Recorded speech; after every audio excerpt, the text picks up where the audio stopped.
At 5, a coalition of Catholic bishops from across the state, including here in Fresno, vows to deny House Speaker Nancy Pelosi communion over her stance on abortion.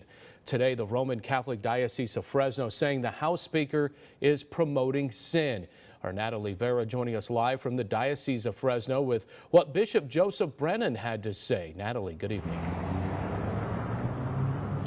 Yeah, we spoke to the bishop earlier today, and he says while it's not the church's role to preach partisan politics, he says it is his duty to get involved in moral issues like abortion. The Diocese of Fresno has a message for House Speaker Nancy Pelosi. It is Nancy's job to decide to refrain from taking Holy Communion until such time as she is reconciled to church teaching about the unborn. Bishop Joseph Brennan is speaking out in support of San Francisco Archbishop Salvatore Cordileone, who is barring the Congresswoman from receiving communion because of her vocal support for abortion. Like a good pastor, he's trying to lead her away from a sinful situation.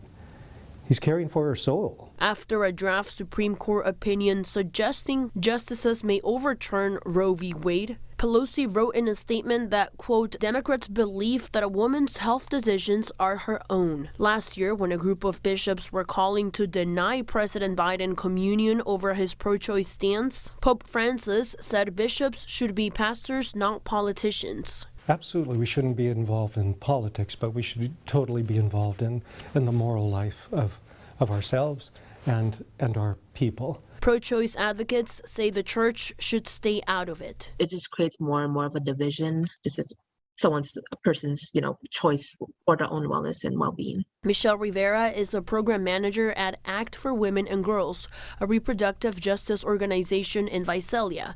She says Roe v. Wade provides a basic human right. It's really, ensuring that that person has complete control of not only their body, but their whole lives and the trajectory of their own lives as well. Rivera says the Central Valley is already behind the curve compared to the rest of the state when it comes to access to abortions. We have always been struggling with abortion access because we're so rural, so under-resourced. And the Supreme Court is expected to make its final ruling on Roe v. Wade by the end of this month or the first week of July.